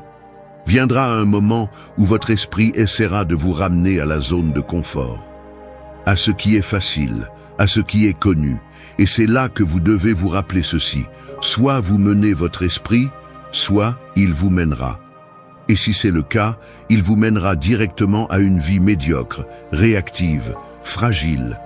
Vous n'êtes pas ici pour ça. Vous êtes ici pour prendre le commandement, pour devenir celui qui observe, décide et construit. Aujourd'hui peut être ce premier jour. Celui où vous décidez de ne pas obéir à la pensée qui vous limite, à la peur qui vous enferme, à l'habitude qui vous éloigne. Aujourd'hui, vous pouvez commencer à vous entraîner comme un guerrier, non pas avec une force physique, mais avec une force interne. Parce que le monde là-bas ne sera jamais complètement sûr, mais si vous maîtrisez votre esprit, vous serez toujours prêt. 2. Transforme tes émotions en force, pas en chaîne. Les émotions sont comme le feu. Bien canalisés, ils chauffent, forgent, propulsent. Mal gérés, ils brûlent, consument, détruisent. Le problème n'a jamais été de ressentir. Le problème est de laisser ce que tu ressens prendre le contrôle du gouvernail. Beaucoup de personnes ne vivent pas, elles réagissent seulement. Un mauvais commentaire, une déception, une peur, et elles agissent déjà sur l'impulsion, sans réfléchir, sans pause, sans contrôle. Depuis notre plus jeune âge, on nous apprend à réprimer ce que nous ressentons, à cacher la tristesse, à dissimuler la peur, à contenir la colère. Mais réprimer n'est pas la même chose que maîtriser. Réprimer, c'est mettre un couvercle. Maîtriser, c'est transformer. Le stoïcisme ne rejette pas les émotions. Il les comprend, il les observe, il les transforme en alliés. Parce qu'une émotion n'est pas un ordre, c'est un signal. Et tu décides si tu obéis ou diriges. La colère peut être destructrice ou peut être une force pour poser des limites. La peur peut te paralyser ou te préparer. La tristesse peut te submerger ou te faire réfléchir. Tout dépend de l'utilisation. Et cela ne s'obtient pas avec des théories. Cela s'entraîne, avec attention, avec autocontrôle, avec pratique quotidienne. Respirer avant de répondre. Questionner avant d'exploser. Te demander pourquoi tu ressens cela plutôt que pourquoi. Le pourquoi te dirige, le pourquoi te confond. La psychologie moderne l'appelle régulation émotionnelle. Savoir traiter ce que tu ressens sans te laisser consumer. Parce qu'une émotion mal gérée devient permanente. Et beaucoup de personnes sont piégées dans des états émotionnels qu'elles auraient dû lâcher. Non pas parce que l'émotion ne passe pas, mais parce qu'elles la nourrissent, la recyclent, la revivent. Chaque fois que tu choisis de ne pas te laisser emporter par une émotion, tu deviens plus fort. Chaque fois que tu décides d'observer plutôt que de réagir, tu forges ton caractère. Il ne s'agit pas de devenir de pierre, il s'agit de devenir maître de toi, de ce que tu ressens, de ce que tu fais avec ça, parce que ressentir est inévitable. Mais agir à partir de la conscience est un choix. Regarde les personnes vraiment fortes. Ce ne sont pas celles qui ne ressentent rien, ce sont celles qui ressentent tout et malgré tout restent debout. Celles qui transforment la douleur en but, la peur en précision, la colère en clarté. Ce n'est pas qu'elles ne souffrent pas, c'est qu'elles savent quoi faire avec cette douleur, et c'est pourquoi elles ne se brisent pas. La prochaine fois qu'une émotion te visite, accueille-la. Mais ne lui donne pas les clés. Écoute-la, interprète-la, puis décide toi-même. Parce que ce qui te définit n'est pas ce que tu ressens, mais ce que tu fais avec ça. Et c'est là ton véritable pouvoir. 3. Lâche ce que tu ne contrôles pas et rends invincible ce qui dépend de toi. Essayer de contrôler l'incontrôlable est comme essayer de capturer le vent avec tes mains. Tu finis fatigué, frustré, vide. Plus tu t'accroches à l'extérieur, plus tu deviens faible à l'intérieur. Parce que la force ne se mesure pas par combien tu contrôles à l'extérieur, mais par combien tu maîtrises ce qui dépend réellement de toi. La plupart dépensent leur énergie à essayer de faire changer les autres, à vouloir que la vie soit juste, à vouloir que les choses se passent comme ils le souhaitent.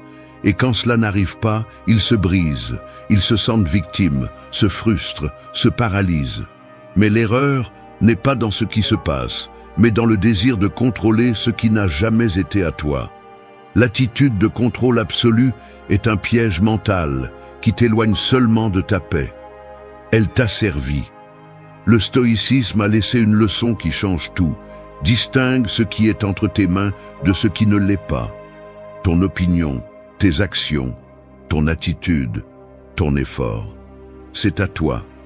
Ce que les autres pensent, le climat, le passé, les décisions des autres, ce n'est pas à toi. Plus tôt tu feras cette séparation, plus tu seras libre. Et plus fort aussi. Parce que lâcher prise n'est pas abandonner. C'est rediriger ton pouvoir là où il est vraiment utile. Tu ne peux pas contrôler si on t'approuve, mais tu peux contrôler combien de valeur tu te donnes, Tu ne peux pas empêcher qu'on te critique, mais tu peux choisir de ne pas le prendre comme une vérité. Tu ne peux pas arrêter le chaos du monde, mais tu peux ordonner ton intérieur. La différence entre une personne brisée et une personne solide réside dans l'approche. L'une dépense son énergie dans ce qu'elle ne peut pas changer. L'autre investit son énergie en elle-même. La psychologie moderne l'appelle le locus de contrôle interne. Les personnes qui croient qu'elles ont une influence sur leur vie, même dans des circonstances difficiles, ont tendance à être plus résilientes, plus déterminées, plus stables. Parce qu'au lieu de chercher des excuses, elles cherchent des options. Au lieu de se plaindre, elles agissent. Au lieu de se victimiser, elles se renforcent. Quand tu lâches ce que tu ne contrôles pas, tu ne perds pas de pouvoir. Tu le récupères. Parce que tu te concentres sur ce que tu peux faire aujourd'hui, sur comment tu réponds, sur ce que tu construis, sur qui tu deviens. Et cela est invincible. Personne ne peut enlever ton attitude, ta détermination, ta discipline. Cela t'appartient, quoi qu'il arrive là-bas. Si tu veux avoir la paix, apprends à lâcher prise. Et si tu veux avoir du pouvoir, concentre-toi sur toi. Ce n'est pas de la résignation, c'est une stratégie. Ce n'est pas de la passivité, c'est de la clarté. Parce que celui qui investit toute son énergie dans ce qui dépend de lui-même finit par être plus fort que celui qui essaie de tout contrôler. 4. Fais de l'adversité ton maître silencieux. L'adversité est comme une forge. Le métal mou, sans forme, sans force, y entre. Une épée aiguisée en sort. Personne ne veut être dans le feu, mais c'est là que la faiblesse se transforme en fermeté.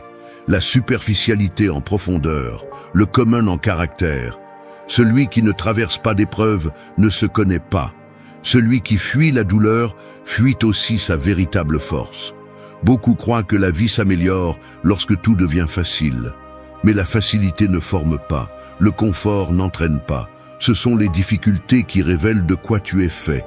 Et il ne s'agit pas de romantiser la souffrance, il s'agit d'arrêter de la fuir. De la voir pour ce qu'elle est, un maître silencieux, exigeant, oui, mais aussi révélateur. Le stoïcisme ne parle pas d'éviter la douleur, il parle de l'affronter avec dignité, d'utiliser chaque obstacle comme un outil d'évolution. Quand quelque chose te fait mal, il y a une leçon. Quand quelque chose se complique, il y a une opportunité de forger ton caractère. Mais si tu te demandes seulement pourquoi toi, si tu te plains seulement, tu passes à côté de l'essentiel. Parce que la douleur ne parle pas avec des cris, elle parle avec des signaux. Et si tu ne fais pas attention, elle répète la leçon. La psychologie le confirme. Les personnes qui trouvent un sens à leurs expériences difficiles développent plus de résilience, parce qu'elles ne voient pas les problèmes comme des punitions, mais comme des processus. Elles ne restent pas coincées dans la blessure, elles l'utilisent comme un élan. Et c'est ce qui les rend plus fortes, plus stables, plus conscientes. Celui qui utilise l'adversité comme excuse reste au même endroit. Celui qui l'utilise comme entraînement avance, non pas parce qu'il est insensible à la douleur, mais parce qu'il a appris à bouger malgré elle. Parce que chaque chute lui a appris à se relever avec plus de fermeté.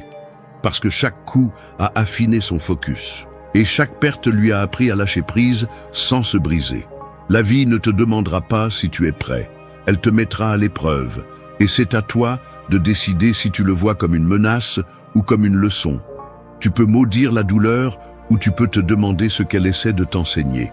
Tu peux abandonner ou tu peux t'adapter. Ce choix marque la différence entre rester le même ou devenir ta meilleure version. À partir d'aujourd'hui, ne fuis pas la difficulté. Ne demande pas qu'elle se termine rapidement. Demande à devenir quelqu'un qui peut y faire face, parce que tu n'as pas besoin d'une vie plus facile. Tu as besoin d'un esprit plus fort, et cela ne se forme que lorsque tu avances, même avec des blessures. Lorsque tu apprends, même avec peur. Lorsque tu choisis d'avancer, même quand ça fait mal. 5. Vice pour être intègre, non pour être applaudi. Certains construisent leur vie comme un décor de théâtre. Tout semble solide de l'extérieur, mais derrière, il n'y a que du bois creux et du carton peint. Ce sont ceux qui vivent pour les applaudissements, pour l'approbation, pour être vus. Et chaque décision qu'ils prennent dépend de s'ils recevront des likes, s'ils recevront une validation, s'ils ne seront pas critiqués. Mais quand personne ne les regarde, ils ne sont rien. Parce qu'ils ne vivent pas pour être, ils vivent pour paraître. L'intégrité ne brille pas, elle ne fait pas de bruit, elle n'est pas toujours reconnue. Mais c'est ce qui soutient ta vie quand tout le reste s'effondre. Être intègre, c'est faire ce qui est juste même si personne ne le voit. C'est tenir ta parole même quand il serait plus facile de la briser. C'est agir en accord avec tes valeurs, pas avec la mode du moment. Et cela, dans un monde obsédé par les apparences, est un acte de rébellion. Le stoïcisme le rend clair. Vis selon ta nature, pas selon les opinions des autres. Tu n'as pas besoin de plaire à tout le monde. Tu as besoin de te respecter toi-même.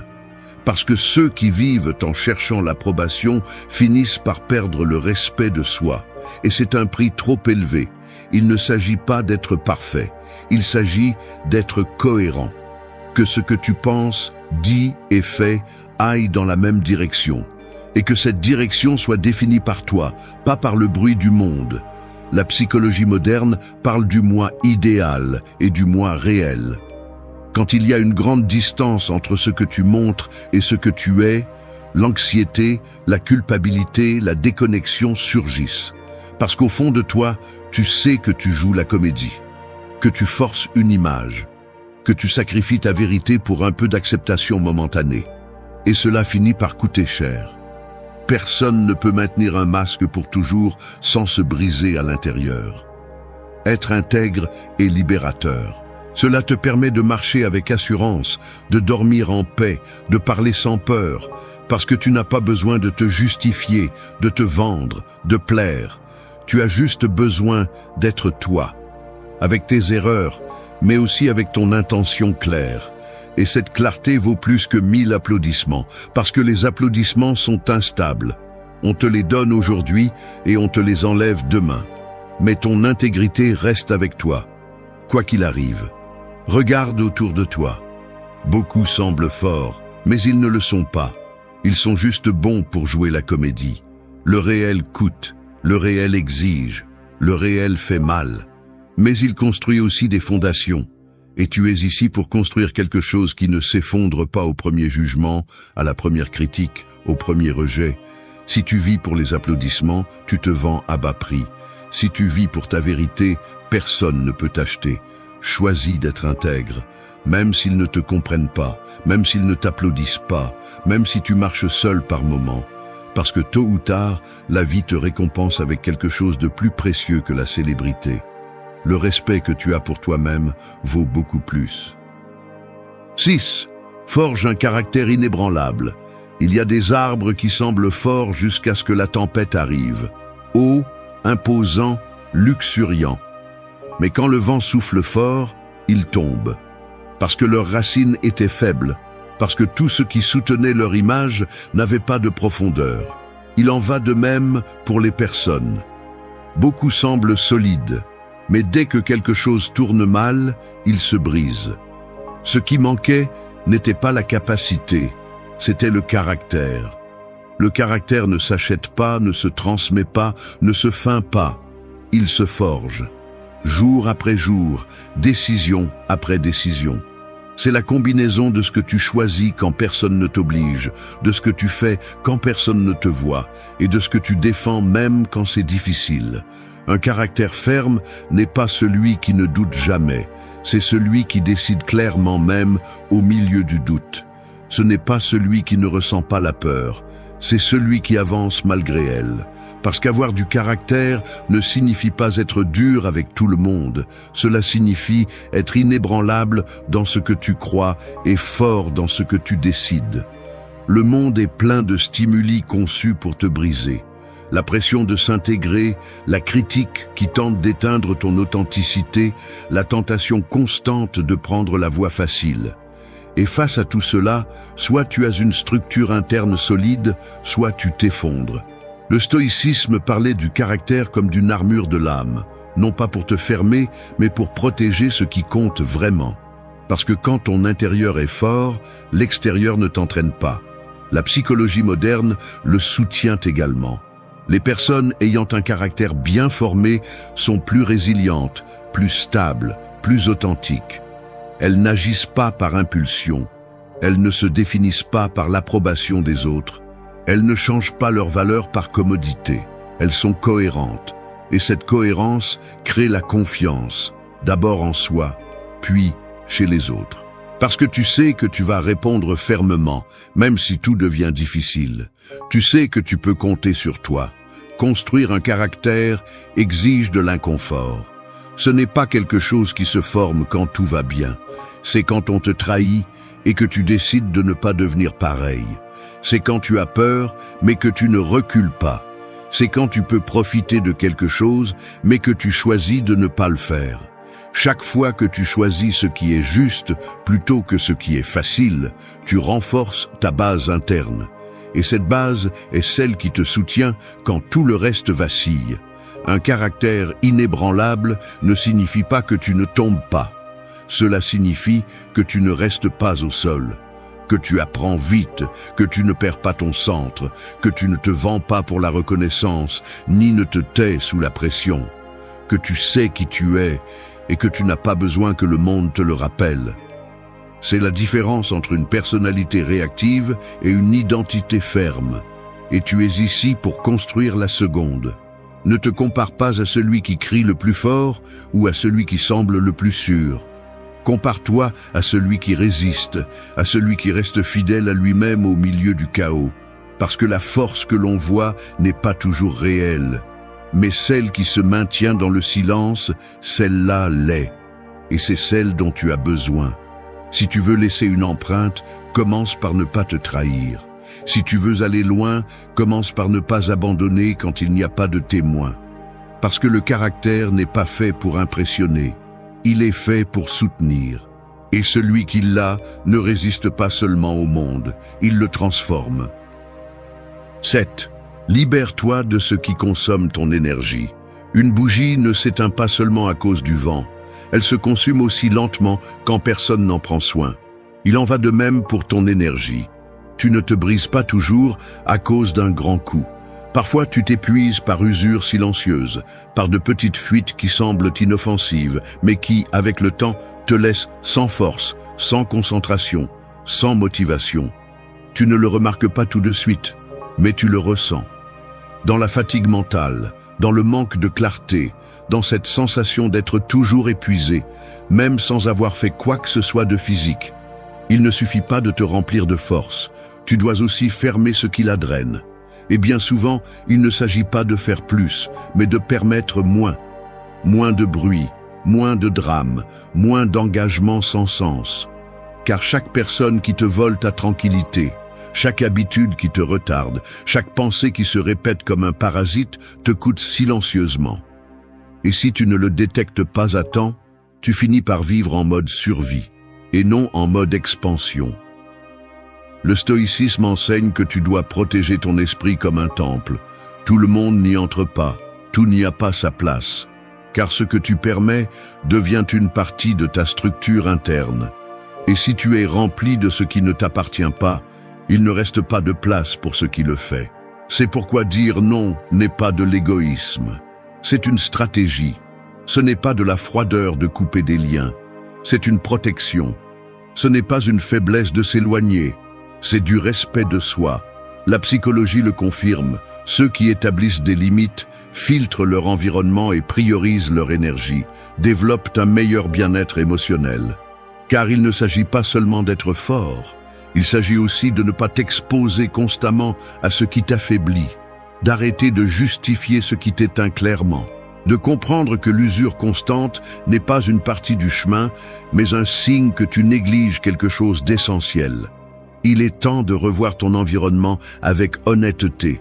Quelles relations te poussent, lesquelles te freinent? Quelles activités t'ajoutent, lesquelles te volent du temps et de la clarté? Quelles idées te construisent, lesquelles ne font que te générer du bruit? Et quand tu l'auras clairement identifié, ne l'ignore pas. Agis. Tout ne se transforme pas. Certaines choses sont simplement lâchées.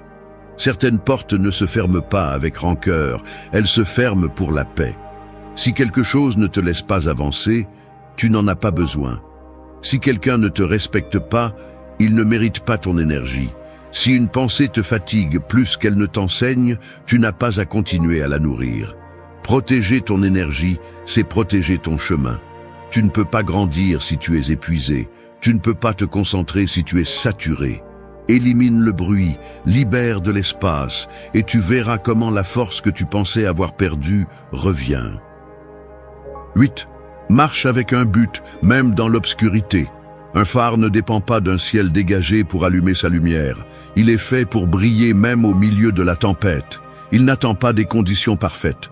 Il sait que sa fonction n'est pas de tout voir clairement, mais de rester allumé quand les autres s'éteignent. Ainsi doit être ton but. Une lumière constante au milieu du chaos. Une direction interne qui ne vacille pas, même si tu ne vois pas le chemin complet. Attendre d'avoir tout clair pour avancer est une façon lente de se rendre, parce que la vie ne te montrera jamais la carte entière. Elle ne te donne que le prochain pas. Et si tu ne bouges pas, tu stagnes. Et si tu stagnes, tu te frustres. Le problème est que beaucoup de gens confondent la direction avec la certitude. Ils veulent des garanties avant d'agir. Ils veulent une sécurité absolue avant de s'engager. Mais cette sécurité n'existe pas. Ce qui existe, c'est l'engagement envers ce qui a du sens pour toi, même si tu ne peux pas l'expliquer complètement. Le stoïcisme parlait de vivre avec intention, de ne pas se mouvoir comme une feuille au vent, d'avoir une clarté dans le pourquoi, même si le comment se construit avec le temps, parce qu'un but ferme te donne une structure. Il te permet de résister aux doutes, de filtrer les distractions, de supporter l'attente. Quand tu sais pourquoi tu fais ce que tu fais, tu n'as pas besoin de motivation constante. Tu agis avec discipline, avec concentration, avec des racines. La psychologie moderne l'appelle le sens de la vie. Les personnes qui ont un but défini ne vivent pas seulement plus longtemps, elles vivent aussi mieux. Elles gèrent mieux le stress. Elles prennent des décisions plus claires. Elles se lèvent avec intention, pas avec inertie.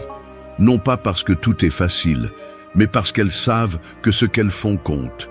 Même si personne ne les applaudit, même si elles ne voient pas encore les résultats, même si le chemin devient sombre. Marcher avec un but ne signifie pas avoir toutes les réponses. Cela signifie ne pas perdre la direction, même quand les doutes apparaissent. C'est faire confiance à ce feu intérieur qui te dit de continuer, d'avancer, de résister, parce que tu ne verras pas toujours la fin. Mais tant que tu continues à marcher avec un sens, tu grandis, tu crées, tu construis quelque chose qui vaut la peine. Si tu sens que tout est flou, que le chemin n'est pas clair, ne t'arrête pas. Reviens à ton but. Demande-toi ce qui t'a poussé au début. Quelle valeur tu défends? Quel futur tu construis? Et continue. Non pas parce que c'est facile, mais parce que c'est ce qui est juste pour toi. Le but ne s'abandonne pas parce qu'il y a de l'obscurité. Il s'allume encore plus fort, parce que tu n'es pas ici pour marcher seulement quand le soleil brille. Tu es ici pour avancer, même quand tu ne vois pas le ciel. 9. Embrasse la solitude comme le terrain d'entraînement de ton âme. Une épée ne se forge pas au milieu de la foule. Elle se forme dans la chaleur de la forge, loin du bruit, avec le feu et la répétition. De la même manière se forme l'âme forte. Dans le silence, dans la solitude, dans ces moments où il n'y a personne pour t'applaudir, où tout dépend de toi. La solitude n'est pas une punition, c'est un entraînement, ce n'est pas un vide, c'est un espace pour te retrouver, te reconstruire et te renforcer sans distraction. Beaucoup de personnes ont peur de la solitude parce qu'elles n'ont jamais appris à être avec elles-mêmes. Elles cherchent toujours de la compagnie, du bruit, une validation externe.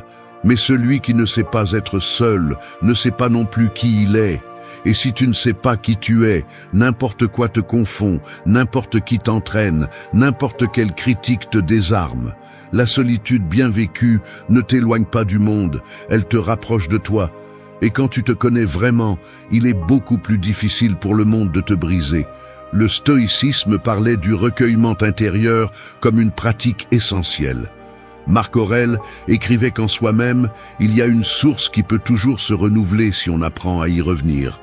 Ce retour ne se fait pas entouré de distractions.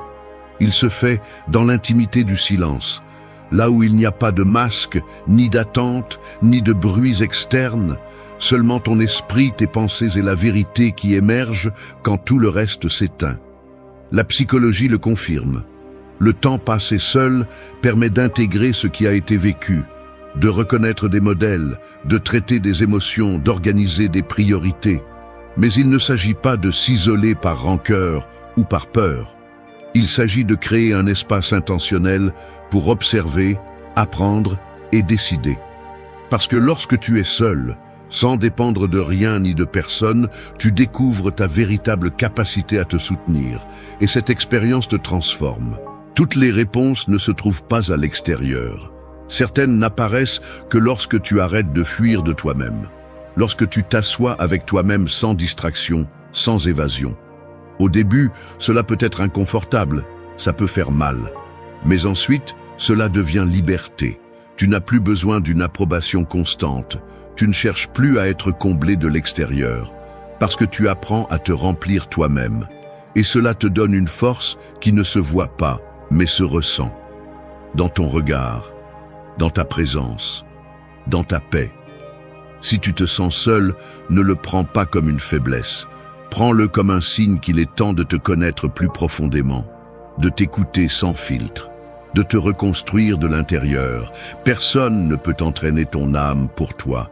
Personne ne peut te donner la solidité que tu ne te donnes pas toi-même.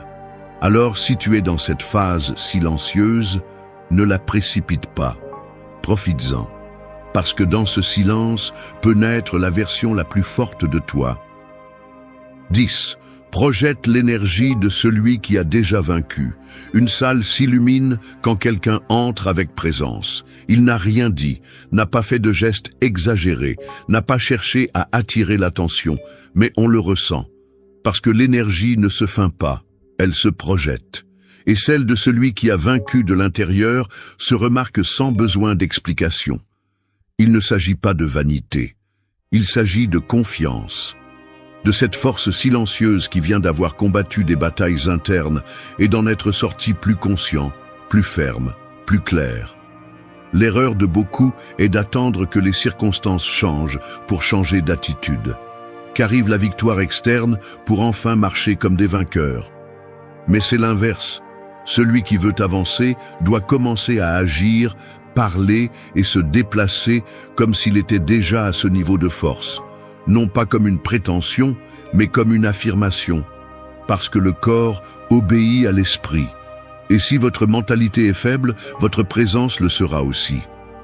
Le stoïcisme enseignait à visualiser les difficultés comme déjà surmontées, à se comporter avec calme, même au milieu du chaos. Parce que ton attitude crée l'ambiance, pas l'inverse. Si tu agis avec l'énergie de celui qui est perdu, tout te semblera sombre. Si tu te déplaces avec l'énergie de celui qui a déjà décidé de ne pas abandonner, ton environnement change, tes décisions changent, tu changes. La psychologie le soutient. Le principe d'incarnation affirme que le langage corporel, le ton, la respiration et la posture peuvent influencer ton état mental. Ce n'est pas seulement que tu te tiens droit quand tu te sens sûr de toi. C'est aussi que tu peux construire la confiance en adoptant cette posture. Ton extérieur nourrit ton intérieur. Et projeter la confiance même avant d'avoir des résultats tangibles renforce ton identité. Marcher avec l'énergie de celui qui a déjà vaincu ne signifie pas agir comme si tu n'avais pas de doute ou de peur. Cela signifie décider qui dirige en toi. Si c'est la partie qui fait confiance ou la partie qui doute, si c'est le guerrier ou le saboteur. Et même si tu as des blessures, tu choisis d'avancer comme quelqu'un qui ne négocie plus sa valeur, ni sa direction, ni sa dignité. Cela ne se discute pas, cela se transmet. La prochaine fois que tu entreras dans un lieu, ne baisse pas les yeux, ne réduis pas ta voix, ne t'excuse pas d'exister. Entre comme celui qui sait qu'il a construit quelque chose à l'intérieur. Marche comme celui qui a déjà traversé des zones sombres et n'est pas prêt à s'éteindre à nouveau. Projette l'énergie de celui qui a déjà vaincu, non pas par ego, mais par certitude. Parce que ce que tu transmets éduque aussi ton esprit. Et si ta présence dit « je peux faire ça », peu à peu tu en fais une réalité.